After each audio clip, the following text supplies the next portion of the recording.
আজকে আমি Indian tourist visa সম্পর্কে কিছু নতুন তথ্য দেব।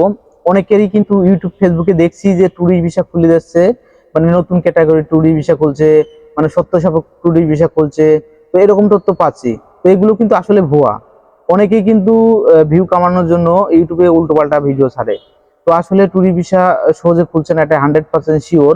কারণ বাংলাদেশের সাথে ইন্ডিয়ান সম্পর্ক তেমন ভালো না, একের পর এক ঝামেলা হচ্ছে। তেমনি কিন্তু এখন সামনে ইন্ডিয়ান নির্বাচন, যার কারণে অনেক সময় নির্বাচনের সময় অনেক কড়াকড়ি পদক্ষেপ নেয় ইন্ডিয়ান সরকার।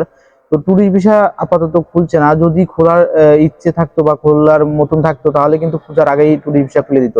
যে যাই বলুক না কেন, সহজে ট্যুরিস্ট ভিসা খুলছে না। বাংলাদেশের নির্বাচন হওয়ার পর সরকার গঠন হলে হয়তো তখন খুলবে কি না খুলবে। তো এমনটাই তথ্য কিন্তু পেয়েছি। খুব প্রয়োজন হয় মেডিকেল ভিসা নিয়ে যেতে পারেন। আর মেডিকেল ভিসা করতেও কিন্তু এখন প্রচুর পরিমাণ সমস্যায় পড়ছে। যারা করছে তারা কিন্তু জানে কি পরিমাণ সমস্যা আছে একটা মেডিকেল ভিসা করতে। তো যদি একবার মিস হয় তাহলে টাকা তো অনেক গেলই, সাথে যে ভোগান্তি গুলো সেগুলো কিন্তু গেল। তো অবশ্যই মেডিকেল ভিসা করতে গেলে আপনারা অবশ্যই কাগজপত্র গুলো ভালো করে চেক করবেন। তো দুদিন আগে কালী পূজা গেল, বেনাপোল বর্ডারে কিন্তু প্রচুর ভিড় ছিল। মানুষ মেডিকেল ভিসা পাচ্ছে কিন্তু ভালোই, কারণ ভিড়গুলো দেখলে বোঝা যায় যে মেডিকেল ভিসা ভালোই পাচ্ছে, অনেকেই করছে। তবে বেনাপোল বর্ডার দিয়ে বেশি মানুষ যাতায়াত করে, তো প্রচুর ভিড় গেছে। তো এই মুহূর্তে টাকার মানও কিন্তু অতটা ভালো না, বাংলাদেশের টাকার মান আবারও কমতে শুরু করে দিয়েছে।